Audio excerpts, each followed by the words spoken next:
மாமியார் வீட்ல காஞ்சனாவோட பெட்ரூம் ஜன்னல் முழுக்க வெறும் பனியாதான் இருந்தது. ஆனா ரூம்ல ஹீட்டர் போட்டு இருந்ததுனால குளிர் தெரியல. காஞ்சனா பெட்ஷீட்டை எடுத்து அந்த சூட்ல இருந்து வெளியே வர அவளுக்கு கொஞ்சம் கூட பிடிக்கல. பக்கத்துலயே ரகு நல்லா படுத்து தூங்கிக்கிட்டு இருந்தான். காஞ்சனா மெதுவா எந்திரிச்சு வந்து ஜன்னலுக்கிட்ட வெளியே ஊத்துற அந்த பனி புகைய பார்த்து அவளோட அப்பா அம்மா கூட இருந்த நினைப்புக்குள்ள போனா. ஒரு சின்ன கிராமத்துல காஞ்சனா அவங்க அப்பா அம்மா கூட ஒரு குடிசை வீட்டுல தான் வாழ்ந்துகிட்டு இருந்தா. அந்த குடிசைக்குள்ள சின்ன சின்ன ஓட்டைங்க இருக்கிறதுனால அந்த ஓட்டை வழியா காத்துங்க சில்லுன்னு வந்துகிட்டு இருந்தது. அம்மா காஞ்சனா, எந்திரமா, ஸ்கூலுக்கு நேரமாகுது. இப்படியே படுத்து தூங்கிக்கிட்டு இருந்தா ஸ்கூலுக்கு கிளம்பி போறது வேண்டாவா? அம்மா, இப்பவே எந்திரிக்கணுமா? எனக்கு தூக்கம் தூக்கமா வருது. காத்து எங்க இருந்து வருதுன்னே தெரியல. இந்த காத்துனால எனக்கு தூக்கமே இல்ல. இப்பதான் எனக்கு இன்னும் கொஞ்சம் தூங்கணும் போல இருக்கு. அப்பம்மா, குழந்தைய இப்பவே எழுப்பாத. வெளிய எவ்வளோ பனி ஊத்துது. குழந்தை இன்னும் கொஞ்ச நேரம் தூங்கட்டும். அதுக்கப்புறமா எந்திரிச்சு வெளியே உக்காந்து படிக்குவா. அப்படியெல்லாம் இல்லங்க. நேத்து நைட்டு முழுக்க நாளைக்கு பரீட்சைன்னு அத பத்தியே சொல்லிக்கிட்டு இருந்தா. இப்ப எந்திரிச்சு உக்காந்து படிக்கல அப்படின்னா ஸ்கூலுக்கு போய் எப்படி படிப்பா, எப்படி எழுதுவா? அப்புறம் நம்மள மாதிரி ஆயிடும். சனா ஒரு கம்பளி எடுத்து தலைக்கு போத்திக்கிட்டு வெளியே அவங்க அப்பா அவளுக்காக போட்டிருக்கிற தீ கிட்ட வந்து உக்காந்துக்கிட்டு புத்தகத்தை எடுத்துக்கிட்டு உக்காந்து படிக்க ஆரம்பிச்சா. பா, கையில பென் எடுத்து எழுதவே முடியலப்பா. அவ்வளோ குளிர் எடுக்குது. நம்ம கூட அந்த பக்கத்து வீட்டு ஷாம்பையா அவங்க மாதிரி பெரிய வீட கட்டிக்கிட்டு பெரிய பெரிய கம்பளி எல்லாம் எடுத்து எப்பப்பா போத்துருது. நான் படிச்சு முடிச்சு நல்ல வேலைக்கு போனதுக்கு அப்புறம் பெரிய வீட கட்டலாம். நம்மளும் அவங்கள மாதிரி பெரிய பெரிய கம்பளி எல்லாம் வாங்கலாமா? விளைச்சல் கைக்கு வந்த உடனே உனக்கு ஸ்வெட்டரு, நல்ல பெட்ஷீட்டு எல்லாம் வாங்கி தரேன். அது வரைக்கும் இந்த அப்பா தோல்லையும் இந்த நெருப்புலயும் சுகமா இருமா. எங்க பேசிக்கிட்டே இருந்தா குழந்தையோட வயிறு நிறையுமாங்க? சும்மா இருங்க. நைட்டு சோறு இருக்கு, அவளுக்கு கொஞ்சம் தயிர் ஊத்தி குடுக்கறேன். அம்மா, இந்த பழைய சாப்பாடெல்லாம் வேண்டாமா? எனக்கு கஞ்சி இருந்தாலும் பரவாயில்ல. சுட சுட கஞ்சி கொடுங்கம்மா. ஓ, இந்த பனிக்கு விறகுங்க எரியவே மாட்டேங்குதுமா. ரொம்ப ஜில்லுன்னு இருக்கு. இன்னைக்கு ஒரு நாளைக்கு இந்த பழைய சாப்பாட சாப்பிட்டு போயிடு. மத்தியானத்துக்கு எப்படியா ஸ்கூல்ல சுட சுட சாப்பாடு கொடுப்பாங்கல்லம்மா? காஞ்சனா எந்திரிச்சு ரெடியாயி அந்த சில்லுன்னு பழைய சோறை சாப்பிட்டுட்டு கண்ணுல கண்ணீர் விட்டுக்கிட்டு ஸ்கூலுக்கு போனா. இப்படி அவ பழசெல்லாம் யோசிச்சுக்கிட்டு இருக்கும்போது அவளோட புருஷன் அவ தோல்ல வந்து பின்னாடி இருந்து கை வச்சா. காஞ்சனா பயந்து போயிட்டா. காஞ்சனா, என்ன அவ்வளோ ஆழமா யோசிச்சுக்கிட்டு இருக்க? வெளிய இவ்வளோ பனி கொட்டிக்கிட்டு இருக்கு. ஜன்னல மூடி வச்சிருக்க. ஆமா, என்ன யோசிச்சுக்கிட்டு இருக்க? இல்ல ரகு, இந்த ரூம்ல ஹீட்டர் இருக்குல்ல, அதுக்கப்புறம் எனக்கு எப்படி குளிர போகுது? சாத்தி இருக்குல்ல, வெளியில இருந்து குளிரு இந்த வீட்டுக்குள்ள வராது. அப்படி குளிரு வீட்டுக்குள்ள வர்றதுக்கு இது ஒண்ணும் குடிசை வீடு இல்லல்ல, நல்ல வீடு தானே. காஞ்சனா, உடனே அப்படி சொல்லிட்ட. சரி சரி, அம்மா நம்மளுக்காக கீழே டிஃபன் எல்லாம் செஞ்சு வச்சிருப்பாங்க. சூடா போய் காஃபி குடிக்கலாம். சீக்கிரமா வா, இன்னைக்கு குளிர் அதிகமா இருக்குன்னு அம்மா ஏதோ ஸ்பெஷலா சமைக்கிறாங்க. சரி ரகு, நான் கீழே போறேன். அம்மா ஒண்டியாவே கஷ்டப்பட்டுக்கிட்டு இருக்காங்க. நானும் போய் அத்தைக்கு உதவி செய்யறேன். காஞ்சனா குளிக்கிறேன் அப்படின்னு பாத்ரூமுக்கு போய் கீசரோட சுவிட்ச போட்டா. அங்க சுடு தண்ணி அந்த பேஷன்ல சூடா வந்து நிறைஞ்சுகிட்டு இருந்தது. அத பார்த்து மறுபடியும் காஞ்சனா நின்னு போயிட்டா. நான் சின்ன வயசா இருக்கும்போது எங்க அம்மா என்ன குளிக்க வைக்க அடுப்புல தண்ணி வச்சுக்கிட்டு அடுப்பு எரியாம அந்த அடுப்பை ஊதி ஊதி அந்த புகையில கண்ணீர் விட்டுக்கிட்டு இருப்பாங்க. அந்த காஞ்சி போன அந்த மசிலேயே அம்மா நெருப்பு போட்டு எனக்கு சுடு தண்ணி வச்சு கொடுப்பாங்க. ஆனா இங்க ஒரு சுவிட்ச் போட்டா போதும், அப்படி சூட தண்ணி வருது. என்ன ஒரு மகிமை! காஞ்சனா ஃப்ரெஷ் அப் ஆகி டைனிங் ரூமுக்கு வந்தா. அம்மா ஸ்ரீனிவாசான மாமியார் மாமனாரு டைனிங் டேபிள்ல உட்கார்ந்து இருந்தாங்க. வேலைக்காரி சுட சுட சாம்பார் இட்லிய செஞ்சு கொண்டு வந்து வச்சா. இங்க இன்னைக்கு குளிர் அதிகமா இருக்கு அப்படின்னு இஞ்சி சட்னிய செய்ய வச்ச. உங்களுக்கும் இஞ்சி சட்னி ரொம்ப பிடிக்குமே. குளிருக்கு இஞ்சி சட்னி அப்படின்னா ரொம்ப நல்லது. ஆமா, நம்ம மகன் இன்னும் எந்திருக்கலையா? பாவம், நைட்டு முழுக்க ரகு ரொம்ப நேரமா ஆபீஸ் வேலையை செஞ்சுக்கிட்டு முழிச்சுக்கிட்டே இருந்தான். எந்திரிச்சிட்டாங்கங்க. காஞ்சனா இப்பதான் கீழே இறங்கி வரா. அங்க பாருங்க. காஞ்சனா முகத்துல ஏதோ ஒரு புது ஆனந்தம் இருந்தாலும் ஒரு கஷ்டம். காஞ்சனா டைனிங் டேபிள்ல வந்து உக்காந்து, அத்தை குட் மார்னிங் அத்தை. மாமா குட் மார்னிங் மாமா. காஞ்சனா குட் மார்னிங்மா.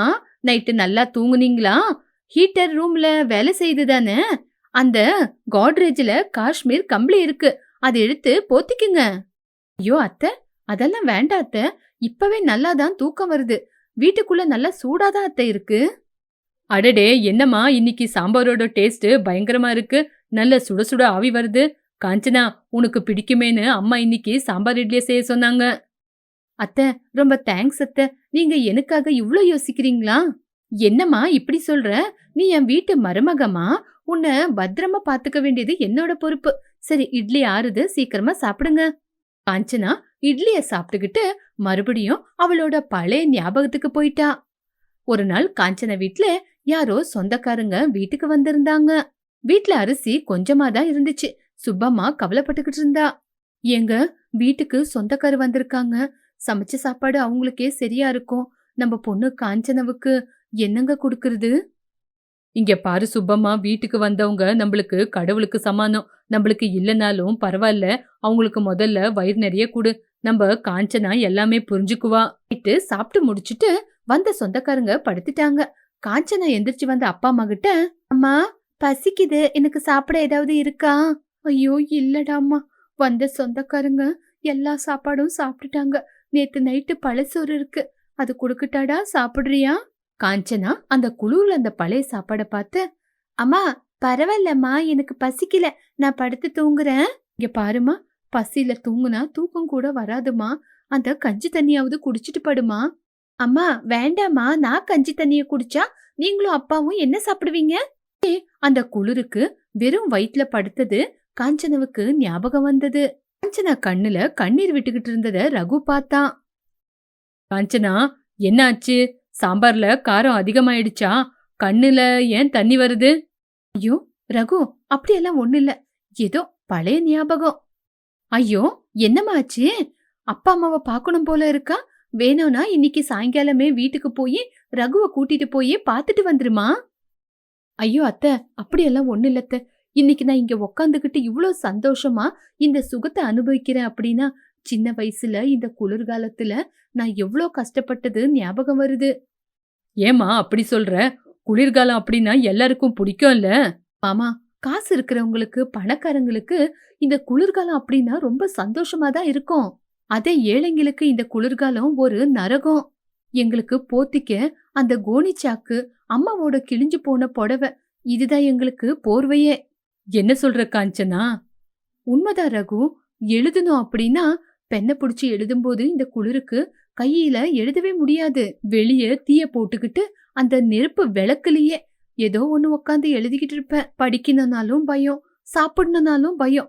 ஏன்னா குளிர்காலம், சாப்பாடெல்லாம் ஜில்லுன்னு இருக்கும். சூடா சாப்பிடுறதே எங்களுக்கு ஒரு வரம். நீ எவ்வளோ கஷ்டப்பட்டு மேல வந்திருக்கேன்னு எங்களுக்கு ரொம்ப நல்லா தெரியுமா. உன்னோட பழைய காலம்தான் உனக்கு ஒரு பலம். சின்ன சின்ன சௌகரியத்தை கூட நீ இப்போ நல்லபடியா அனுபவி. அருமை என்னன்னு உனக்கு நல்லா தெரியும்ல. ஆமா அத்த, இன்னைக்கு இந்த வீட்ல நான் அனுபவிக்கிற இந்த சுகம், இந்த சூட்டுத்தனம், சுட சுட சாப்பிடுற இந்த இட்லி, சுட சுட குளிக்கிற அந்த சுடு தண்ணி, இது எல்லாமே நீங்க எனக்கு கொடுத்த வரம் அத்த. ஆனா எங்க அப்பா அம்மா இன்னும் அந்த பழைய வீட்லயே. ஐயோ காஞ்சனா, அத பத்தி எதுக்காக நீ கவலைப்படுற? இந்த விஷயத்த பத்தி நானே உங்ககிட்ட முன்னாடியே சொல்லணும்னு இருந்தேன். என்னதுங்க? சொல்லு ரகு, மருமகளுக்கு அந்த சுபவார்த்தை என்னன்னு சீக்கிரமா சொல்லு. உன்னை கல்யாணம் பண்ண உடனே உன் குடும்பத்தை என் குடும்பமா நான் எப்பவோ ஏத்துக்கிட்டேன். அடுத்த வாரம் உங்க அப்பாவோட பிறந்த நாள் வருதுல்ல. ஆமா, அதனாலதான் அடுத்த வாரம் உங்களோட பழைய குடிசைய சரி பண்ண சொல்லி மேஸ்திரிக்கு சொல்லிருக்கேன். பழைய வீட்டை புது வீடா மாத்துறதுக்கு எல்லா ஏற்பாடுகளும் நடந்துகிட்டு இருக்கு. அது மட்டும் இல்ல, அத்தை மாமாவுக்கு எல்லா வசதிகளும் செஞ்சு கொடுக்க போறோம். உண்மையா ரகு? இதெல்லாம் நீங்க எப்ப செஞ்சீங்க? உண்மைதாமா. ரகு இந்த விஷயத்த பத்தி என்கிட்ட சொல்லும்போது நான் அப்பவே சரின்னு சொல்லிட்டேன். நீ இந்த வீட்ல சந்தோஷமா இருக்கும்போது உன்னை பெத்தவங்க அங்க கஷ்டப்படும் போது உன் மனசு மட்டும் எப்படிமா கேக்கும்? அதனாலதான் நாங்க எல்லாரும் ஒத்துக்கிட்டோம். அத்தை, ஒவ்வொரு பொண்ணுக்கும் அவளோட பிறந்த வீடு குடிசை வீடா இருந்தா கூட ஸ்வர்க்கமா இருக்கும். ஆனா நான் வாழ்க்கப்பட்டு வந்த இந்த வீட்ல எனக்கு இவ்ளோ வசதிங்க கிடைக்கும் போது நான் ரொம்ப சந்தோஷப்படுறேன் அத்தை. உன்னோட நல்ல குணம்தான் இன்னைக்கு நீ இந்த இடத்துல உட்கார்றதுக்கு காரணமா இருக்கு. நீ நல்லா கஷ்டப்பட்டு படிச்சு இவ்ளோ பெரிய டாக்டர் ஆயிருக்கேனா, அதுக்கு உன்னோட கஷ்டம்தாம்மா காரணம். மட்டும் இல்லப்பா, காஞ்சனா அவ பட்ட கஷ்டத்தினால அவளோட மனசு ரொம்ப ஸ்ட்ராங்கா இருக்கு. அவ எப்பவுமே தன்னை பத்தி யோசிக்காம ஒரு டாக்டரா மத்த ஏழைங்களுக்கு உதவி செய்யறது தான் பாத்துக்கிட்டு இருப்பா. காஞ்சனா ரகு மாடி மேல வந்து நின்னாங்க. ஆனா காஞ்சனா அப்போ பயப்படல. ஏன்னா அவ கையில சூடான ஒரு போர்வை இருந்தது. அவ போத்திக்கிட்டு நின்னுகிட்டு இருந்தா. காஞ்சனா பயமா இருக்கா? இல்லங்க, இப்ப இந்த குளிரு எனக்கு நிம்மதியா இருக்கு. ஏன்னா எனக்கு தெரியும் என்ன சேர்ந்தவங்க நல்லா சூடா இருக்காங்க. என்னோட பொறந்த வீடும் நல்லா இருக்குன்னு. என்னோட புகுந்த வீடு எனக்கு இவ்ளோ சப்போர்ட்டா இருக்காங்கன்னு சொன்னப்போ எனக்கு ஏங்க பயம் வரப்போகுது? ரொம்ப நல்லா சொன்ன காஞ்சனா. குளிரு அப்படிங்கிறது ஒரு காலம் மட்டும் இல்ல. நம்மளுக்குள்ள இருக்கிற பயம் கூட. நம்ம பூர்வகாலம் நல்லா இருக்கும்னு சொன்ன உடனே அந்த பயம் நம்மள விட்டு போயிடும். எங்க அம்மா எப்பவும் சொல்லுவாங்க, இப்ப கஷ்டப்பட்டா முன்னாடி சந்தோஷமா இருக்கலான்னு. குளிர்காலம் போய் வெயில் காலம் வர மாதிரி கஷ்டம் போய் ஒரு நாள்ல ஒரு நாள் சுகம் வரும் அப்படின்னு. அந்த நாள்ல நான் கஷ்டப்பட்டு படிச்ச படிப்பு இன்னைக்கு எனக்கு ஒரு நல்ல வாழ்க்கையை கொடுத்திருக்கு. ஆமா, உன்னோட கஷ்டம் எங்கேயுமே வீணா போகல. உன்னை பார்த்து நாளைக்கு மத்தவங்களும் படிச்சிருவாங்க. படிப்புக்கும் கஷ்டத்துக்கும் சம்பந்தம் இல்ல. படிச்சா நல்ல முன்னேறி வந்துடலான்னு நீ நிரூபிச்சுட்ட. உங்கள மாதிரி ஒரு நல்ல குடும்பம் கிடைக்கிறது கூட ஒரு வரம் தானங்க. காஞ்சனா மாதிரி இருக்கிறவங்களுக்கு எல்லாருக்குமே இது ஒரு பாடம். காஞ்சனா மாமியார் வீட்ல நிறைய சொத்து பத்து இருக்குன்னு அத பார்த்து அவ ஆசைப்படல. அவ பூர்வ காலத்து நினைப்பு, அவங்க அப்பா அம்மா கஷ்டப்படுறாங்கன்னு, அந்த கஷ்டத்துக்கு உதவியா இருக்காங்கன்னு புகுந்த வீட பார்த்து சந்தோஷப்பட்டா. தன்னோட அம்மா வீட தன்னோட புருஷன் வீடு ஆதரிக்கிறாங்கன்னு 2 வீட்டுக்கும் நடுவுல மரமா நின்னா. ஐஸ்வர்யம் அப்படின்னா பணம் இல்ல, கஷ்டப்படுறவங்களுக்கு உதவி செய்யற ஒரு நல்ல குணம். அந்த நல்ல மனசு குணம் காஞ்சனாவோட வீட்டுக்காரங்களுக்கு இருந்ததுனாலதான் காஞ்சனாவோட பிறந்த வீடு நல்லா இருந்தது. எதிர்காலம் வெளியே மட்டும்தான் இருக்கும். அன்பு இருக்கிற வீட்டுல எப்பவுமே சூடாதான் இருக்கும். கௌசல்யாவுக்கு 2 ஆம்பளை பசங்க. கௌசல்யா பசங்கள்ல ஒருத்தன் சாஃப்ட்வேர் இன்ஜினியரா வேலை செஞ்சா, இன்னொருத்தன் சொந்தமா வியாபாரத்தை செஞ்சுக்கிட்டு இருந்தான். கௌசல்யா அவங்களோட 2 ஆம்பளை பசங்களுக்கும் அவங்க விருப்பம் போலயே கல்யாணத்தை செஞ்சு வச்சாங்க. பெரிய மருமகளான கீர்த்தி நல்லா படிச்சு ஒரு பெரிய கம்பெனில வேலை செஞ்சுக்கிட்டு இருந்தா. சின்ன மருமகளான குசுமா படிக்காததுனால வீட்ல இருந்துகிட்டு மாமியாருக்கு உதவி செஞ்சுக்கிட்டு சமையல் வேலையெல்லாம் பாத்துக்கிட்டு இருந்தா. டி, ஆபீஸுக்கு நேரமாகுது, கொஞ்சம் எனக்கு காஃபி கொண்டு வரியா? ஏங்க, எனக்கும் ஆபீஸுக்கு நேரமாகுது, நீங்களே போய் காஃபி கொண்டு வரலாம்ல, அப்படியே எனக்கும் சேர்த்து காஃபி கொண்டு வந்துருங்க. இப்படி ராஜேஷ் பொண்டாட்டிக்காக காஃபி கொண்டு வரதுல தப்பில்ல அப்படின்னு கிச்சனுக்கு கிளம்பி போனப்போ குசுமா அவங்க 2 பேருக்கும் சேர்த்து காஃபிய கொண்டு வந்தா. அப்பா குசுமா, காஃபிய கொண்டு வந்துட்டியாமா? ரொம்ப தேங்க்ஸ்மா. அப்படியே ரூம்ல உன் அக்கா ஆபீஸுக்கு ரெடி ஆகிக்கிட்டு இருக்கா, அவளுக்கும் காஃபி குடுக்கறியா? ஆ சரிங்க மாமா. அப்படி சொன்ன உடனே குசுமா கீர்த்திக்கு காஃபி குடுக்க ரூமுக்கு போனா. அப்பா கீர்த்தி வந்துட்டியா? காலையில எந்திரிச்சு காஃபி குடிக்கலன்னா மூளை வேலையே செய்ய மாட்டேங்குது. ஆமா, மத்தியானத்துக்கு என்ன சமைச்சிருக்க? அக்கா கத்திரிக்காய் குழம்பு. ஓ அப்படியா? கத்திரிக்காய் குழம்பு கூட வெண்டைக்காய் பொரியல், கூட்டு, அப்படியே அப்பளம், பருப்பு சாம்பார் இது எல்லாமே செஞ்சிடு. ஏன்னா இதெல்லாம் என்னோட ரொம்ப ஃபேவரேட். சரி அக்கா, செஞ்சிடுறேன். சரி சரி, எனக்கு ஆபீஸுக்கு நேரமாவுது. ஆமா, அத்தை எங்க இருக்காங்க? அத்தை பூஜை ரூம்ல பூஜை பண்ணிக்கிட்டு இருக்காங்க அக்கா. சரி குசுமா, நான் கிளம்புறேன், ஆபீஸ்க்கு நேரமாவுது, அத்தை கிட்ட சொல்லிடு அப்படின்னு சொல்லி டிஃபன் கேரியர் எல்லாம் எடுத்துக்கிட்டு ஆபீஸுக்கு கிளம்பிட்டா. இப்படி மத்தவங்க கூட அவங்கவுங்க வேலைக்கு கிளம்பி போயிட்டாங்க. இப்படி குசுமா எல்லாரும் போனதுக்கு அப்புறம் எல்லா வேலையும் செஞ்சா. கீர்த்தி ஆபீஸ்க்கு போறேன் அப்படிங்கிற ஒரே ஒரு காரணத்தினால வீட்ல எந்த வேலையும் செய்யறது இல்ல. கீர்த்தியோட சின்ன சின்ன வேலைய கூட குசுமா கையால செய்ய வச்சுக்கிட்டு இருந்தா.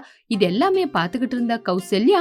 இதையெல்லாம் பேசினா எங்க சண்டை வந்து குடும்பம் பிரிஞ்சிடும் அப்படின்னு எல்லாத்தையும் பாத்துக்கிட்டு எதுவுமே பேசாம மௌனமா இருந்தா. இப்படி இருக்கும்போது ஒரு நாள் ரொம்ப வேலை செஞ்சு அசதியா வீட்டுக்கு வந்த தன்னோட புருஷனை பார்த்தா குசுமா. ஏங்க அப்படி இருக்கீங்க? ஆமா, என்ன நடந்தது? ஒன்னும் இல்ல குசுமா, நான் நல்லாதான் இருக்கேன். சும்மா இருங்க, நான் உங்களை பாத்துக்கிட்டு தானே இருக்கேன். நீங்க ஏனோ கொஞ்ச நாளாவே ஒரு மாதிரியா தான் இருக்கீங்க. நானும் உங்களை கவனிச்சுக்கிட்டு தான் இருக்கேன். சொல்லுங்க, என்னங்க நடந்தது? நான் என்னன்னு சொல்றது, நான் ரொம்பவே மோசம் போயிட்டேன். நான் ரொம்ப நம்பிக்கையா நம்பியிருந்த என்னோட ஃப்ரெண்டு எனக்கு துரோகம் பண்ணிட்டு எல்லாத்தையும் தூக்கிக்கிட்டு ஓடி போயிட்டான். நான் காசெல்லாம் இழந்துட்டு நடு ரோட்ல இப்போ கடங்காரனா நிக்கிறேன். என்ன வியாபாரம் செய்யறதுன்னு கூட தெரியல. மொத்த கடன் இப்போ என் தலைமையில தான் இருக்கு. எப்படி இதை தீக்கிறதுன்னு எனக்கு நினைச்சாலே ரொம்ப பயமா இருக்கு. என்னங்க சொல்றீங்க? நீங்க சொல்றது பார்த்தா என்னால நம்பவே முடியலையே. இத்தனை நாளா இவ்ளோ நடந்துகிட்டு இருந்து கூட நீங்க ஏங்க இந்த விஷயத்தை என்கிட்ட சொல்லவே இல்ல? ஏங்க?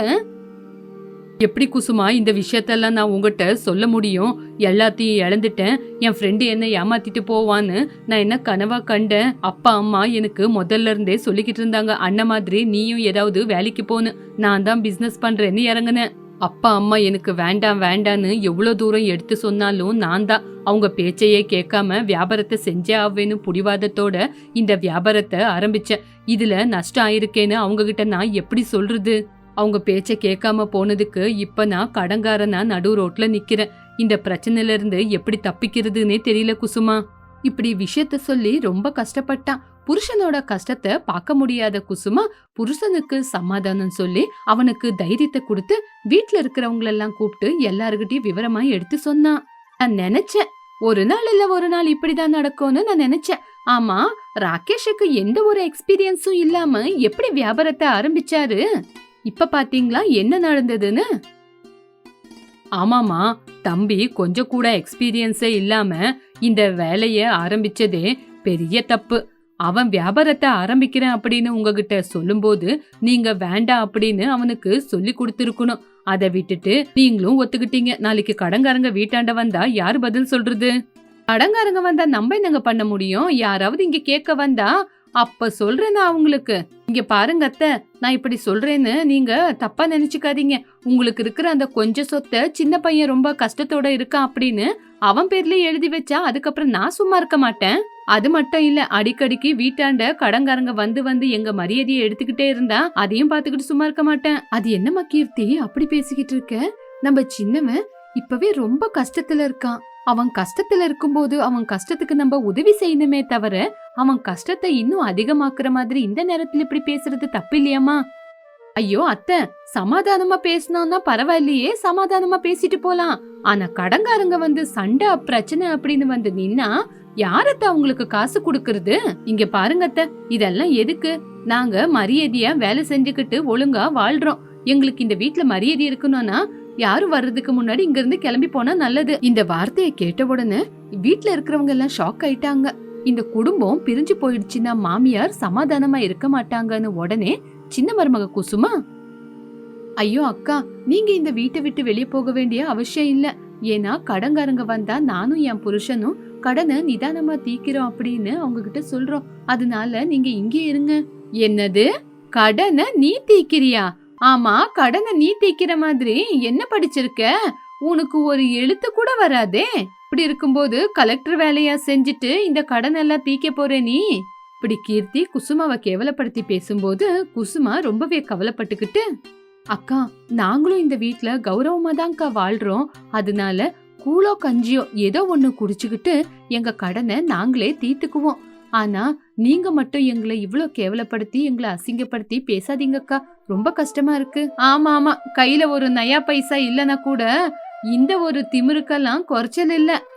அப்படி சொல்லி கீர்த்தி அங்கிருந்து கிளம்பி அவளோட ரூமுக்கு போயிட்டா. அவளோட புருஷன் கூட அவ பின்னாடியே போயிட்டா. மறுநாள் எப்பவும் போல கீர்த்தி அவளோட ஆபீஸுக்கு வேலைக்கு போனா. அங்க போய் பார்த்தா குசுமா அவ உக்கார்ற டேபிள தொடச்சுக்கிட்டு இருந்த. அதை பார்த்து அவ ஷாக் ஆயிட்டா. கீர்த்தி குசுமாவை பார்த்து கோவமா அவ கிட்ட போய் பார்க்கலாம் அப்படின்னு போன உடனே குசுமா அக்கான்னு கூப்பிட வந்தா. அத பார்த்து கீர்த்தி முறைச்ச உடனே அவளும் சைலண்ட் ஆயிட்டா. குசுமா கிட்ட போய் நிதானமா, சீ, நீயா இங்க வந்த? இங்க வந்து என் மரியாதையை எடுக்கலான்னு பாக்குறியா? நம்ம 2 பேரும் ஒரே வீட்டு மருமகன்னு இங்க யாருக்காவது தெரிஞ்சா யாராவது எனக்கு மரியாதை கொடுப்பாங்களா? ஏன் இங்க வந்த? இங்க பாருங்க மேடம், நான் என்னோட கஷ்டத்துக்காக வேலைக்கு வந்திருக்கேன். என் வீட்ல இருக்கிறவங்க வேணா பணக்காரங்களா இருக்கலாம், ஆனா நான் பணக்காரி இல்ல. நான் கஷ்டப்பட்டாதான் சம்பாதிக்க முடியும். நீங்களும் நானும் ஒரே இடத்துல வேலை செஞ்சாலும் நீங்க முதலாளியாவும் நான் இங்க வேலைக்காரியாவும் வேலை செய்யறமே தவிர நீங்க என்னோட அக்காவும் கிடையாது, நான் உங்க தங்கச்சியும் கிடையாது. இங்க நம்ம 2 பேரும் வேற வேறதான். அவங்கவுங்க வேலைய பாத்துக்கிட்டு போனா எல்லாருக்கும் நல்லது. அவங்கவுங்க வேலைய பாத்துக்கிட்டு போலாமா? இப்படி அங்க இருக்கிற டேபிள் செவரு கிளாஸ் அப்படின்னு தொடச்சுக்கிட்டு எல்லாருக்கும் டீ காஃபி போட்டு கொடுத்துக்கிட்டு வேலை செஞ்சா குசுமா. கீர்த்திக்கு குசுமா அங்க வேலை செய்யறது கொஞ்சம் கூட பிடிக்கவே இல்ல. அதே கோவத்தோட வீட்டுக்கு கிளம்பி வந்தா. அவளோட பின்னாடி குசுமா கூட வந்தா. கீர்த்தி வந்த உடனே தன்னோட மாமியார்கிட்ட போய், அத்தை, என்னத்தை இது, என்னோட மரியாதையை எடுக்கணும் அப்படின்னு கங்கணம் கட்டிக்கிட்டு அலையறீங்களா? அந்த குசுமா கூட என்னோட ஆபீஸ்லயே வேலை செய்யறா. அத்தை, இதுல என்னுடைய தப்பு எதுவுமே இல்ல. அக்கா அங்க வேலை செய்யறாங்கன்னு எனக்கு தெரியவே தெரியாது. இருந்தாலும் எனக்கு தெரிஞ்சவங்க சொன்னாங்க அப்படின்னு தான் நான் அந்த வேலைக்கு போனேன். எனக்கு கிடைச்ச இந்த வேலைய நான் எதுனாலையும் விட மாட்டேன். எனக்கு இந்த வேலை ரொம்ப முக்கியம். ஓ, அப்படின்னா என்ன வேலையை விட்டு நிக்க சொல்றியா? இங்க பாருங்க அக்கா, நான் அந்த மாதிரி எல்லாம் சொல்ல வரல. நம்ம இந்த வீட்ல மட்டும்தான் ஒரே வீட்டு மருமகங்க. அதே ஆபீஸுக்கு போனா நீங்க யாரோ நான் யாரோ அப்படி சொல்லி அங்கிருந்து கிளம்பி போயிட்டா. தன்னோட மாமியார கோவமா பார்த்து அங்கிருந்து கிளம்பி போயிட்டா. எப்பவுமே குசுமா ஆபீஸுக்கு வந்து வேலை செஞ்சுக்கிட்டு இருந்தா. இவளை பார்த்த கீர்த்திக்கு எங்க இவ எல்லார்கிட்டயும் நாங்க 2 பேரும் ஒரே வீட்டு மருமகன்னு சொல்லிடுவாளோன்னு பயந்துகிட்டே இருந்தா. குசுமா மேல இருக்கிற கோவத்தால கீர்த்தி அவ இஷ்டப்படி நடக்க ஆரம்பிச்சா. குசுமா, வாங்க, என்னோட ஸ்லிப்பர்ல டஸ்ட் ஒட்டி இருக்கு, ஒரு துணி எடுத்துட்டு வந்து தொடச்சு விடு அப்படின்னு குசுமா சொன்ன உடனே கீர்த்தி அத பத்தி யோசிச்சு கவலைப்படாம ஒரு துணிய கொண்டு வந்து கீர்த்தியோட செருப்பை தொடச்சுக்கிட்டு இருந்தா. என்ன இவ்வளவு நிதானமா தொடிக்கிற? உன்ன மாதிரி ஆளுங்க இந்த மாதிரி வேலைக்கு எதுக்காக வராங்கன்னு தெரியல.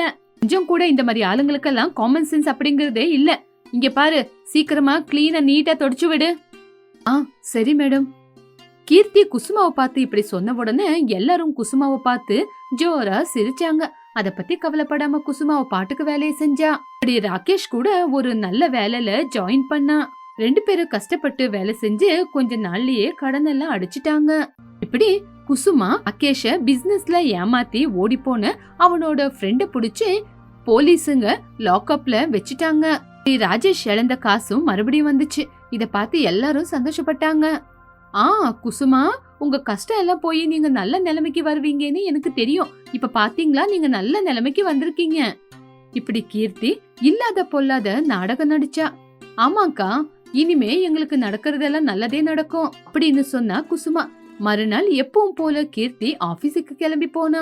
அப்போ ஆபீஸ்ல யாரோ சீனியர் ஆபீசர் வராங்க அப்படின்னு சொல்லிக்கிட்டு இருந்தாங்க. நேரம் பார்த்து கீர்த்தி புது ஆபீசர் யாரோ வந்திருக்காங்க, அவங்க கிட்ட நல்ல பேரு வாங்கி ப்ரமோஷன் கேட்கலாம் அப்படின்னு உள்ள போனா. சரின்னு சொல்லி குசுமா சேம்பருக்குள்ள போய் பார்த்து ஆச்சரியப்பட்டா. ஏன்னா அங்க உக்காந்து இருந்தது குசுமா. என்ன மேடம், என்ன பார்த்து ஆச்சரியப்படுறீங்க? சாரி, இப்பவாவது அக்கா அப்படின்னு கூப்பிடலாமா? ஏன்னா இன்னைக்கு நம்மளோட சம்பந்தங்க வெளியே சொன்னா உங்களோட கௌரவம் உங்களை விட்டு போகாதுன்னு நினைக்கிறேன். நீங்க செஞ்ச அவமானம் எனக்கு ஒரு விதமா நல்லதுதான் நடந்திருக்கு. நீங்கெல்லாம் எனக்கு பண்ண அவமானத்தினால நான் ஹையர் ஸ்டடி செஞ்சே ஆகணும் அப்படின்னு இதோ படிச்சு இப்ப இந்த சீட்ல உட்கார்ந்திருக்கேன் அப்படின்னு குசுமா சொன்ன உடனே கீர்த்திக்கு அந்த ஆச்சரியத்துல விக்கலே வந்துருச்சு. குசுமா கீர்த்திக்கு தலைமையில ஒரு அடியை வச்சு தண்ணிய குடுத்து சமாதானப்படுத்தினா. இப்படி குசுமா ரொம்ப கஷ்டப்பட்டு தன்னோட வாழ்க்கையே மாத்திக்கிட்டா.